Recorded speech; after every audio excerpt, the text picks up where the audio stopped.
Bismillah, alhamdulillah, wassalatu wassalamu ala rasulillah wa ala alihi wa sahbihi wa man tabi'a hudah ila yaumil qiyamah.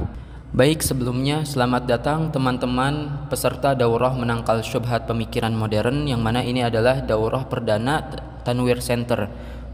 Dan semoga apa yang akan kita pelajari nantinya bermanfaat, terkhusus untuk diri-diri kita pribadi, dan juga semoga memberikan dampak positif terhadap perkembangan keilmuan keislaman di Indonesia. Dan di sesi pertama ini kita akan membahas 4 poin pokok. Yang pertama adalah pendahuluan tentang kenapa mengkaji pemikiran modern. Kemudian yang kedua, pertanyaan dan pikiran dalam Islam. Ketiga, syubhat pemikiran modern, pengertian dan juga karakternya. Kemudian yang terakhir, sebab-sebab terpapar syubhat pemikiran modern. Yang pertama, kenapa kita mengkaji pemikiran modern? Jadi pada setiap masa ada permasalahan yang datang silih berganti, dan permasalahan tersebut tentu beragam, ya. Kemudian permasalahan-permasalahan ini mengusik para ulama untuk kemudian menjelaskan yang hak, ya, yang benar dari yang batil, sehingga jelaslah suatu hal atau suatu permasalahan yang sebelumnya samar di hadapan banyak orang. Salah satu permasalahan besar yang terjadi di tengah umat adalah berkenaan dengan keimanan dan juga pokok-pokok keislaman, ya. Kemudian permasalahan keimanan ini adalah permasalahan yang utama di dalam agama Islam. Permasalahan utama berkenaan dengan keimanan ini senantiasa berubah-ubah. Kalau kita lihat pada setiap masanya ada pokok permasalahan utama berkenaan dengan keimanan. Jadi terkadang fokus permasalahannya itu berkaitan dengan tauhid dan juga kesyirikan, ya. Kemudian terkadang pada suatu masa permasalahan yang paling besarnya adalah mengenai nama dan juga sifat Allah Ta'ala, atau bahkan mengenai takdir. Dan masih banyak permasalahan keimanan lagi yang terjadi di tengah umat, dan pada setiap masanya berbeda-beda yang menjadi pokok pembahasannya. Nah, kemudian pada era modern ini permasalahan keimanan berhadapan dengan pemikiran-pemikiran modern, dan pemikiran-pemikiran tersebut beragam. Ada liberalisme, pluralisme, feminisme, dan ateisme, dan isme-isme lainnya. Banyak pemikiran-pemikiran asing yang harus dihadapi oleh umat Islam. Dan bagaimanapun corak pemikiran modern ini, masalahnya tetaplah satu, ya. Masalah utamanya itu hanya satu. Pemikiran-pemikiran ini memiliki konsep serta ideologi yang dapat merusak keimanan seorang muslim. Itu yang menjadi pokok permasalahan. Sehingga muslim yang hidup pada masa ini harus bisa membentengi dirinya dari kerancuan pemikiran tersebut. Dan sayangnya banyak dari umat Islam yang tidak mengetahui cara untuk membentengi dirinya dari kerancuan atau syubhat pemikiran modern tadi. Sehingga banyak dari umat Islam yang akhirnya terjatuh pada kesesatan pemikiran modern. Dan kalau kita perhatikan, maka kerancuan pemikiran modern ini lebih berbahaya dibandingkan dengan syubhat musuh-musuh Islam dan juga ahli bid'ah sebelumnya. Selain dari pokok permasalahannya, karena syubhat pada zaman dahulu itu telah dijelaskan oleh para ulama. Adapun syubhat pemikiran modern ini belum ada yang menjelaskannya kecuali ulama-ulama atau pakar pemikir pada era kontemporer, sehingga perlu untuk banyak dibahas. Dan setidaknya ada 3 poin penting yang menjadikan syubhat pemikiran modern ini lebih berbahaya. Yang pertama, syubhat pemikiran modern ini memberikan dampak yang fatal terhadap keimanan dan keislaman seseorang, sehingga orang yang terpapar syubhat pemikiran modern bisa sampai meragukan keberadaan Tuhan, ya, meragukan eksistensi Tuhan, dan akhirnya meninggalkan agama yang dia anut. Kemudian yang kedua, penyebaran pemikiran modern ini sangat cepat dibantu oleh internet dan juga sosial media pada saat ini. Berbeda dengan karakter syubhat pada masa lalu. Selama seseorang tidak duduk dan juga dekat dengan si penyebar syubhat, maka dia memiliki potensi terjaga dari syubhatnya. Dan yang ketiga, remaja menjadi sasaran utama dan sangat mudah terpapar syubhat pemikiran modern. Ini dikarenakan tempat penyebaran terbesar pemikiran tersebut adalah internet dan juga sosial media, yang mana penggunanya kebanyakan adalah remaja. Dan di sisi lain, remaja juga akan menjadi generasi penerus. Jika seandainya generasi penerus tersebut rusak, maka bagaimana dengan generasi selanjutnya? Setidaknya itu 3 poin yang menjadikan syubhat pemikiran modern lebih berbahaya. Kemudian kita masuk ke pembahasan kedua di sesi pertama ini, yaitu pertanyaan dan juga pemikiran dalam Islam. Pertanyaan pertama, bolehkah kita bertanya mengenai keimanan? Pertanyaan-pertanyaan seperti apakah ada Tuhan, ya? Atau apa bukti akan adanya Tuhan? Kemudian kenapa Tuhan menciptakan kita, kemudian menyuruh kita untuk beribadah dan sebagainya. Apakah kita boleh bertanya dengan pertanyaan-pertanyaan tersebut? Maka jawabannya adalah boleh, ya. Bahkan wajib seseorang bertanya kepada ahlinya mengenai permasalahan yang dia alami. Dan banyak ayat yang menunjukkan hal tersebut. Misalkan di dalam surat An-Nahl ayat 43, Allah Ta'ala berfirman, "Fas'alu ahla dzikri in kuntum la ta'lamun." Maka bertanyalah kepada orang yang mengetahui jika kamu tidak mengetahui. Kemudian Nabi SAW juga di dalam hadis yang diriwayatkan Imam Abu Daud, beliau bersabda, "Syifa'ul 'ayyi as-su'al." Obat dari ketidaktahuan adalah bertanya. Akan tetapi ketika seorang muslim terkena suatu syubhat, ya, yang menimbulkan adanya suatu pertanyaan akan hal tersebut yang berkaitan dengan syubhat tadi, maka hendaknya dia berbaik sangka terlebih dahulu kepada Allah yang telah menganugerahkan syariat ini. Dia berbaik sangka misalkan jika dia terkena syubhat berkenaan dengan suatu syariat Islam yang baginya agak membingungkan atau dia mempermasalahkan syariat tersebut. Hal yang pertama kali harus dilakukan adalah dia berhusnudzon, ya, berbaik sangka kepada Allah Ta'ala. Kemudian hendaknya dia melihat sisi baik dari syariat tersebut atau keindahan syariat tersebut. Apa yang menjadi hikmah dari pensyariatan hal tersebut. Baru setelah itu dia bertanya kepada ulama atau ustadz yang memang dia yakini mampu menjawab persoalan tersebut.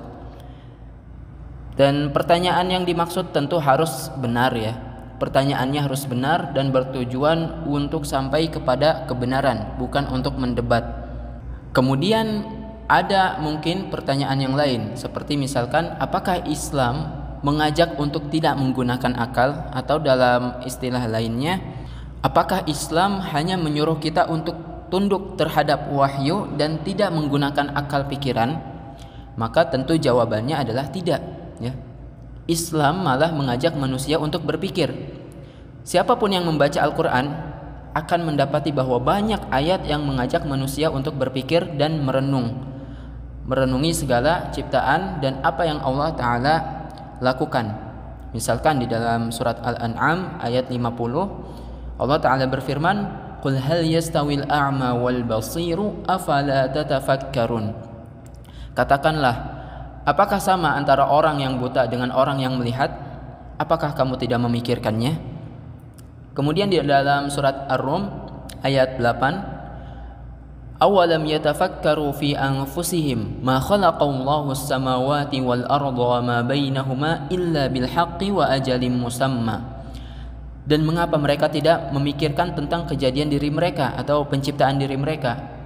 Allah tidak menciptakan langit dan bumi dan apa yang ada di antara keduanya melainkan dengan tujuan yang benar dan dalam waktu yang telah ditentukan.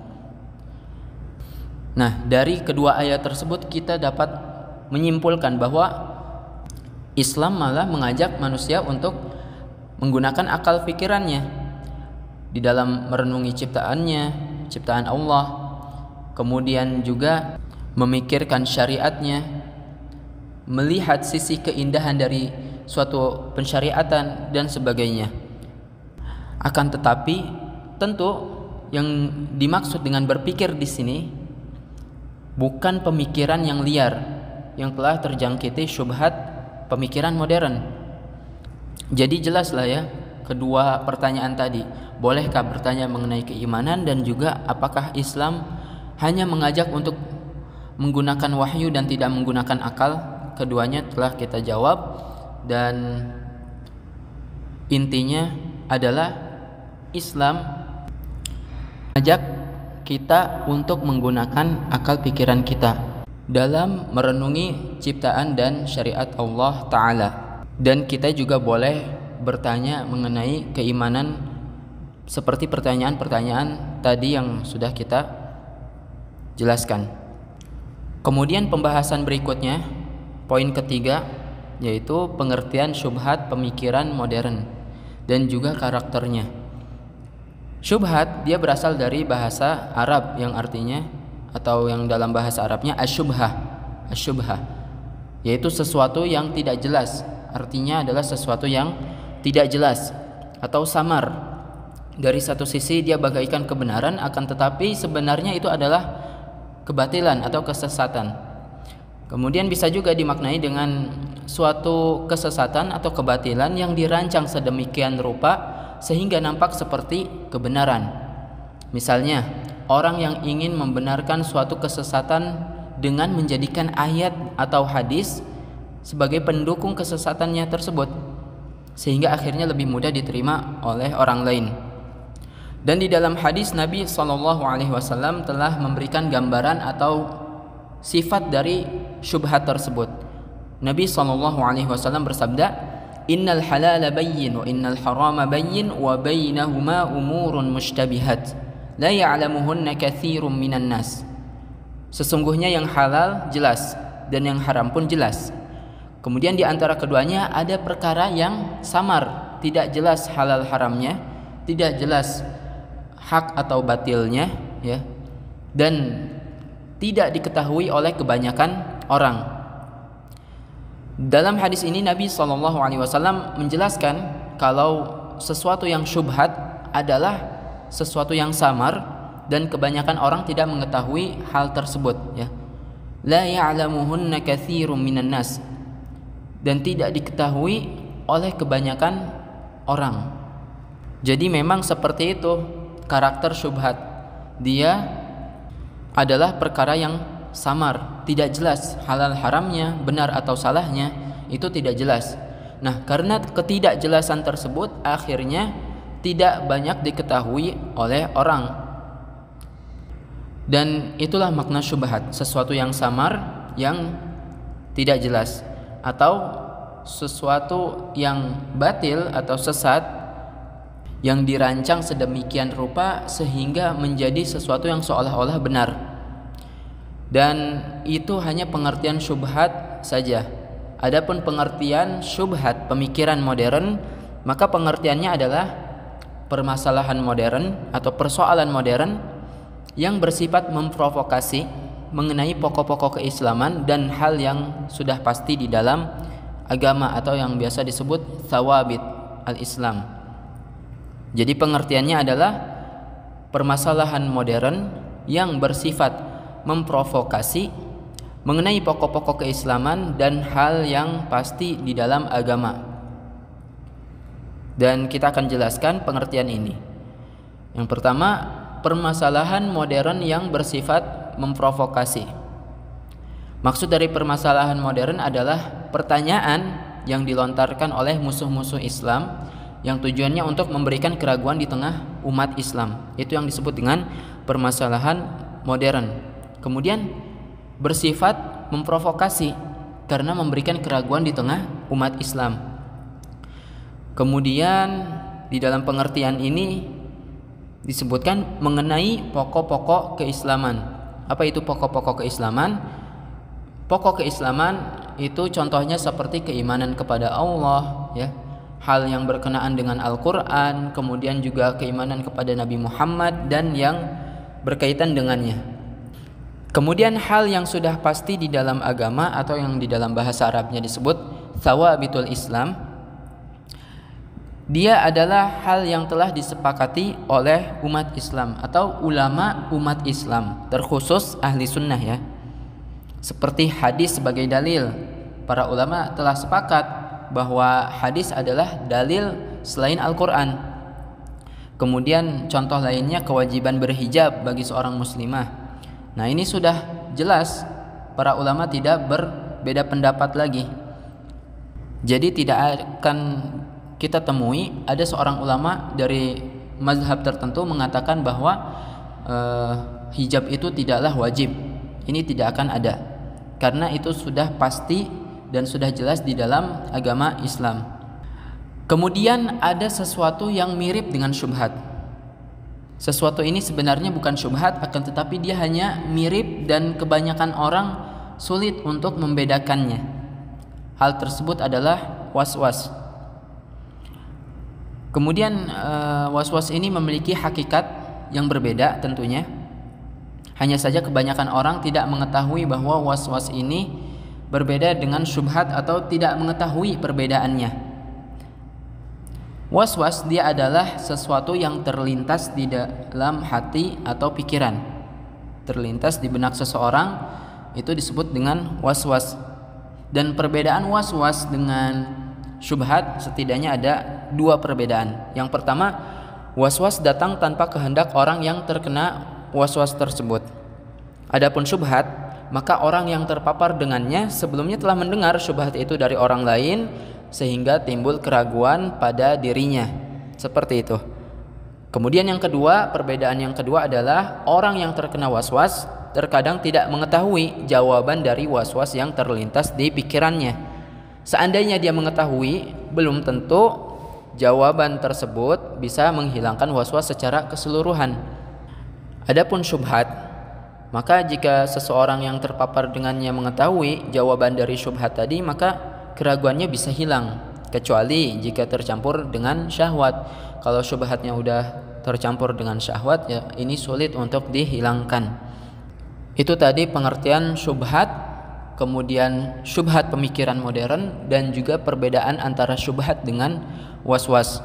Kemudian yang berikutnya adalah karakter syubhat pemikiran modern. Jadi syubhat pemikiran modern ini memiliki beberapa karakter atau ciri yang bisa kita perhatikan. Yang pertama adalah dia bersifat menghancurkan suatu keyakinan daripada membangun suatu pemikiran dan kepercayaan penggantinya. Misalnya pemikiran ateisme, banyak dari pertanyaannya lebih mengarah kepada meragukan suatu agama sebagai keyakinan yang benar, atau meragukan konsep ketuhanan dibandingkan membangun pokok atau bukti akan kebenaran pemikiran yang mereka bawa. Jadi kalau kita lihat pertanyaan-pertanyaan orang ateis, itu kebanyakan berkaitan dengan meragukan keimanan kita atau meragukan keimanan akan eksistensi Tuhan. Misalkan pertanyaannya adalah, jika seandainya segala sesuatu di alam semesta ini memiliki pencipta, maka siapa yang menciptakan? Tuhan. Ini kan memberikan keraguan terhadap hati seseorang. Kemudian contoh lainnya pertanyaan, kenapa Tuhan menciptakan manusia kemudian memerintah mereka untuk beribadah kepadanya, padahal Tuhan itu tidak butuh ibadah makhluknya.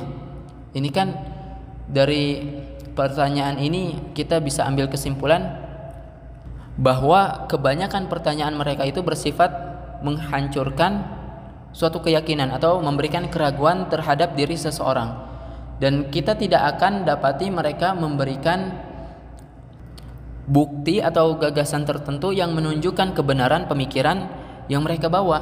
Mereka lebih suka atau seringnya itu adalah memberikan pertanyaan-pertanyaan yang memunculkan keraguan di dalam hati seorang muslim.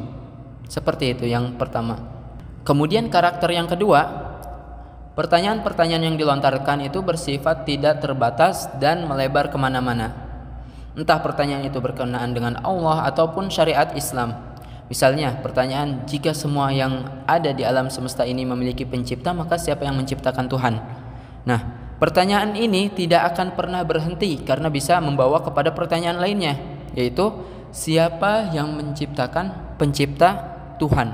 Dan seperti itu terus, tidak akan berhenti pertanyaannya. Dan tentu jelas ya, Tuhan tidak akan diciptakan. Tuhan itu tidak diciptakan, dan seandainya Tuhan itu diciptakan, ya itu bukan Tuhan gitu. Kemudian karakter syubhat pemikiran modern yang ketiga adalah orang yang terpapar syubhat pemikiran terkadang dia terlihat jelas. Maksudnya menampakkan kesesatannya, menampakkan pikiran-pikiran sesatnya, dan terkadang juga dia menyembunyikan kesesatannya. Dan yang menyembunyikan kesesatan ini bisa jadi karena faktor keluarga, dia takut diusir dari rumahnya jika seandainya dia adalah seorang ateis dan sebagainya. Dan tentu yang tidak menampakkan pemikiran sesatnya ini dia lebih mayoritas, lebih banyak daripada yang berani menampakkan pemikiran-pemikiran sesatnya. Akan tetapi ini malah menjadi bahaya karena kita tidak mengetahui apakah anak kita, istri kita, pasangan kita, dan orang-orang terdekat kita lainnya, apakah mereka telah terpapar syubhat pemikiran atau tidak. Jadi kita tidak mengetahui, dan ketika kita tidak mengetahui, kita tidak dapat menghancurkan syubhat atau pemikiran sesat yang ada pada orang tersebut. Jadi ini malah lebih berbahaya seperti itu. Kemudian karakter yang keempat adalah tempat penyebaran terbesar untuk syubhat pemikiran pada saat ini adalah internet dan sosial media. Dan tentu tidak menutup kemungkinan media lain seperti buku dan film di televisi bisa menjadi tempat penyebaran syubhat pemikiran juga. Akan tetapi tempat penyebaran terbesarnya atau tempat penyebaran utamanya itu ada di internet dan juga sosial media. Kemudian yang kelima, syubhat pemikiran modern biasanya menyuarakan syiar dan semboyan yang bersifat global. Misalnya menyuarakan kebebasan dan membela hak asasi manusia, padahal sebenarnya ingin menyingkirkan suatu syariat yang jika dilihat dari satu sisi seolah-olah bertentangan dengan kebebasan dan juga hak asasi manusia, seperti hukuman terhadap orang yang murtad. Mereka ingin menghapus syariat ini dengan dalil atau dengan dalih bahwa syariat hukum terhadap murtad itu adalah suatu pemaksaan dan juga tidak sesuai dengan konsep kebebasan beragama. Seperti itu. Kemudian karakter yang keenam adalah pemikiran modern bersifat mengkritisi hal-hal yang sudah pasti dan tetap di dalam agama, bukan mengkritisi sesuatu berupa pandangan, mazhab atau ulama tertentu. Dan hal ini tentu lebih berbahaya dari sekedar mengkritisi suatu pendapat di dalam agama Islam. Contohnya, kritik pemikiran tertentu terhadap kewajiban berhijab bagi muslimah. Ini kan sudah jelas, tidak ada ulama manapun yang mengatakan bahwa hijab itu tidak wajib. Jadi kita bisa memahami bahwa pemikiran modern ini dia bersifat mengkritisi hal-hal yang sudah pasti dan sudah tetap di dalam agama Islam. Kemudian yang ketujuh adalah yang terpapar dengan syubhat pemikiran modern biasanya dari kalangan remaja. Dan hal ini lebih berbahaya daripada jika mereka yang lebih tua atau lebih dewasa yang terpapar dengan syubhat tersebut. Karena para remaja ini akan menjadi generasi penerus seperti itu. Dan juga kenapa remaja yang paling banyak terpapar syubhat pemikiran? Karena sesuai dengan karakter yang keempat tadi, tempat penyebaran terbesar syubhat pemikiran ada pada internet dan juga sosial media, sehingga remaja sebagai kelompok yang paling banyak menggunakan internet dan juga sosial media, banyak menempati internet dan juga sosial media, mereka akan lebih mudah terpapar syubhat pemikiran modern. Terlebih mereka ini lemah dari sisi keilmuan sehingga tidak bisa menjawab syubhat-syubhat atau opini pemikiran yang datang. Kemudian karakter yang terakhir, tujuan dari pemikiran modern ini berbeda-beda. Sebagian ada yang memang bermaksud mengalihkan seseorang dari agama yang dianutnya kepada pemikiran tersebut secara keseluruhan, dan sebagian lagi seolah-olah ingin menjadikan gambaran agamanya lebih indah. Dan contoh yang pertama, yang ingin memindahkan seseorang dari agama yang dianutnya kepada suatu pemikiran tertentu secara keseluruhan, seperti pemikiran ateisme. Dia ingin merubah atau memindahkan seseorang dari Islam misalkan kepada pemikirannya sehingga dia kufur. Kemudian contoh yang kedua yang seolah-olah ingin menjadikan gambaran agamanya lebih indah, seperti orang yang ingin menghapus hukum rajam atau hukum had di dalam agama Islam dengan dalil bahwa Islam itu agama rahmatan lil alamin, maka seharusnya syariat-syariat ini tidak ada seperti itu. Dan itu tadi 8 karakter syubhat pemikiran modern. Akan kita lanjutkan ke pembahasan berikutnya, yaitu pembahasan yang keempat, yaitu tentang sebab terpapar syubhat pemikiran. Apa yang menyebabkan seseorang mudah terpapar syubhat pemikiran?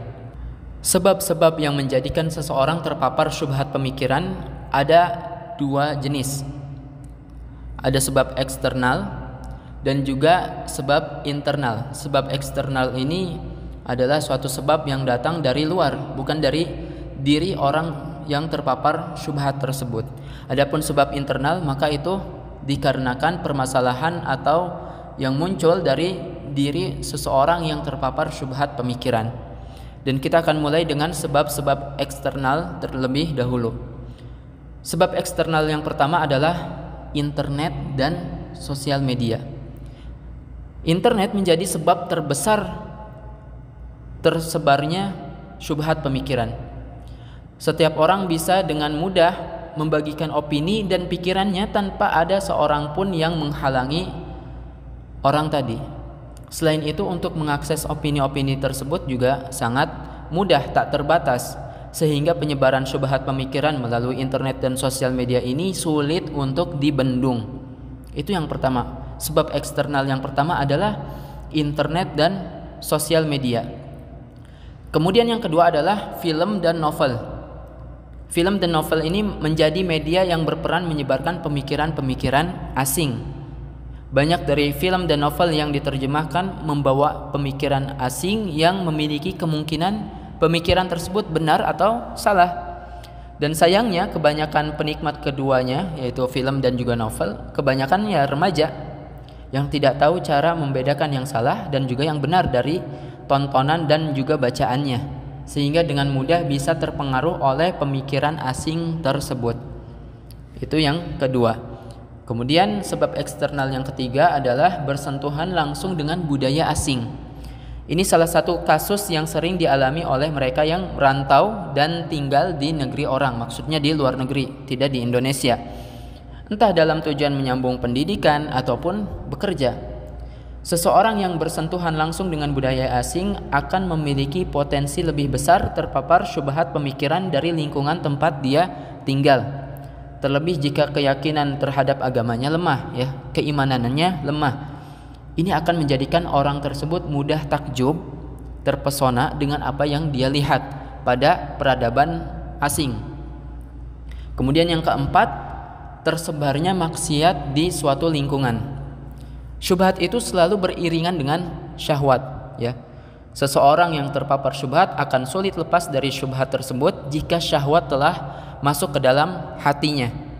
Begitu juga sebaliknya, orang yang telah dikuasai oleh syahwat, dia akan mudah terpapar syubhat.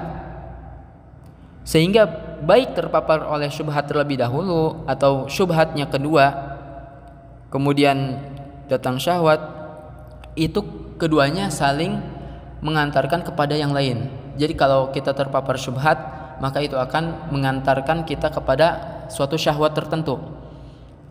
Dan jika kita terpapar oleh syahwat terlebih dahulu, maka itu akan membawakan kita kepada terpapar oleh syubhat. Seperti itu. Keduanya saling berkaitan. Selain itu, syahwat pada saat ini menjadi masalah yang cukup besar. Jadi tersebarnya maksiat menjadikan seseorang sulit lepas dari syahwat. Kemudian orang yang terikat dengan syahwatnya akan mencari jalan keluar untuk membenarkan maksiat yang dia lakukan. Akhirnya apa? Akhirnya ketika mendengar syubhat yang membenarkan apa yang dia lakukan, membenarkan maksiatnya, akhirnya dia jadikan syubhat tersebut sebagai alasan untuk tidak meninggalkan kemaksiatan. Seperti itu. Dan Allah telah jelaskan di dalam Al-Quran bahwa syahwat dapat menutupi hati seseorang perlahan-lahan sampai akhirnya hati tersebut mati dan tidak menerima kebenaran. Allah Ta'ala berfirman di dalam surat Al-Mutaffifin ayat 14, "Kalla bal rana ala qulubihim ma kanu yaksibun." Sekali-kali tidak, bahkan apa yang mereka kerjakan itu telah menutupi hati mereka. Maksudnya yang mereka kerjakan itu adalah kemaksiatan atau syahwat. Kemudian Nabi SAW juga telah menjelaskan di dalam hadis. Nabi SAW bersabda, "Innal 'abda idza akhta'a khati'atan nukitat fi qalbihi nuqtatun sauda." فإذا هو نزع واستغفر وتاب سقل قلبه وإن عاد زيد فيها حتى تعلو قلبه. Seorang hamba apabila melakukan suatu kesalahan atau maksiat, maka akan ditempatkan pada hatinya sebuah titik hitam, dan apabila ia meninggalkan maksiat tersebut atau kesalahan tersebut dan meminta ampun serta bertaubat, maka hatinya dibersihkan, dan apabila ia kembali melakukan kemaksiatan tersebut, maka ditambahkanlah titik hitam tersebut di dalam hatinya hingga menutupi hatinya tadi. Hadis riwayat Tirmidzi. Jadi dari hadis ini kita dapat mengetahui ya, ketika seorang itu telah kalah dengan syahwatnya, maka hatinya akan hitam, dan ketika hatinya hitam, maka itu menunjukkan bahwa hatinya telah mati dan akan sulit menerima kebenaran. Kemudian sebab eksternal yang berikutnya, yang kelima, adalah kemajuan materi pada peradaban lain. Ya, baik dari sisi ekonomi ataupun teknologi. Jadi seseorang yang takjub ya, terpesona akan kemajuan materi pada peradaban lain, misalkan peradaban barat, dia akan menganggap bahwa semua yang ada pada peradaban tersebut sebagai hal yang baik dan membawa kepada kemajuan. Lalu menganggap bahwa peradaban lainnya yang tidak maju dari sisi materi tersebut sebagai peradaban yang terbelakang. Jadi seandainya ada suatu peradaban yang dia menang dari sisi materi seperti ekonomi dan juga teknologi, maka itu akan dianggap oleh orang-orang awam sebagai suatu peradaban yang maju secara mutlak. Dari segi manapun itu adalah peradaban yang maju, padahal majunya hanya di sisi materi saja, ekonomi dan juga teknologi. Akan tetapi pada sisi akhlak ya, agama dan sebagainya, mereka malah bobrok. Jadi suatu peradaban yang menang dari sisi materi, walaupun dari sisi lainnya seperti ibadah dan juga akhlak tadi itu buruk, itu akan dipandang berhasil oleh banyak orang. Jadi banyak orang yang mengira itu adalah suatu keberhasilan mutlak gitu, sehingga banyak dari mereka, orang-orang awam ini, yang meniru dan mengikuti peradaban tersebut dari sisi manapun, dari segala sisinya, padahal kemajuannya hanya dari sisi materi saja. Dan bahkan ini telah dijelaskan oleh Ibnu Khaldun di dalam kitab Muqaddimahnya. Beliau berkata, "Walidzalika taral magluba yatashabbahu abadan bil ghalib fi malbasihi wa markabihi wa silahihi fi ittikhaziha wa ashkaliha bal fi sairi ahwalihi." Itu kata Ibnu Khaldun. Jadi Ibnu Khaldun ini berkata, oleh karenanya jika Anda perhatikan, orang yang kalah selalu akan meniru dia yang menang, baik dari sisi cara berpakaian, kendaraan, dan juga senjata, dan baik dari sisi cara penggunaan ataupun bentuknya, bahkan pada setiap halnya, setiap keadaannya. Kemudian yang keenam, sebab eksternal yang keenam adalah metode dakwah yang salah dan kurang perhatian terhadap permasalahan modern atau permasalahan yang sedang terjadi. Ini menjadi sebab yang secara tidak langsung memberikan dampak terhadap tersebarnya syubhat pemikiran modern. Ya, ketika suatu permasalahan baru muncul, tapi hanya sedikit yang membahasnya, maka orang awam akan mengira kalau permasalahan tersebut bukan suatu hal yang fatal, atau mungkin bahkan tidak memandangnya sebagai masalah sama sekali.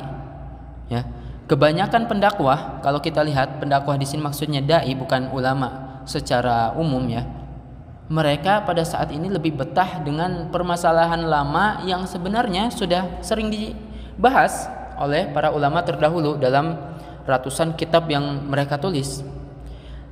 Jadi mereka ketika mengangkat pembahasan tersebut, maksudnya para ulama terdahulu ketika mengangkat tema pembahasan yang ada di dalam kitab-kitab mereka, itu karena masalah tersebutlah yang terjadi pada masanya, ya. Sehingga mereka semangat untuk menjelaskan apa yang menjadi permasalahan besar pada masanya. Adapun kebanyakan para pendakwah pada saat ini, kebanyakan ya, saya tidak mengatakan semuanya, akan tetapi kebanyakan para pendakwah pada saat ini mereka hanya terfokus untuk kembali mengangkat permasalahan-permasalahan lama tanpa adanya kesadaran akan bahaya permasalahan modern. Jadi mereka hanya membahas permasalahan lama dan gagal move on dari permasalahan tersebut. Padahal ada permasalahan baru yang juga penting untuk dibahas. Seperti itu. Dan itulah tadi 6 sebab eksternal seseorang mudah terpapar syubhat pemikiran. Kita akan lanjutkan pada sebab internal. Dan di sebab internal ini yang pertama adalah lemahnya iman. Ini berpengaruh pada mudah atau tidaknya seseorang terpapar syubhat pemikiran. Ketika keimanannya lemah, maka syubhat akan dengan mudah memasuki hatinya. Adapun jika keimanannya kuat, maka akan sulit bagi syubhat untuk mempengaruhi pemikiran seseorang. Jadi alih-alih demikian, orang yang keimanannya kuat malah akan bertambah tingkat keimanannya ketika berhadapan dengan syubhat pemikiran tadi. Jadi kalau orang yang memang kuat keimanannya, dia malah akan bertambah kuat lagi keimanannya ketika berhadapan dengan syubhat-syubhat yang dilontarkan terhadap Islam dan juga muslimin. Kemudian sebab internal yang kedua adalah permasalahan pribadi. Jadi cara menyikapi permasalahan pribadi yang salah itu akan menjadikan seseorang terpapar syubhat pemikiran dengan mudah, ya. Ketika Allah takdirkan sesuatu misalkan kepada seseorang yang mana seolah-olah takdir tersebut buruk, ya. Kemudian orang tadi bertanya-tanya, kenapa Allah takdirkan hal tersebut kepadanya? Di mana sifat adil Allah? Kenapa saya sengsara di saat orang lain mendapatkan kebahagiaan? Ya, ini permasalahan-permasalahan pribadi yang memudahkan seseorang terpapar syubhat pemikiran.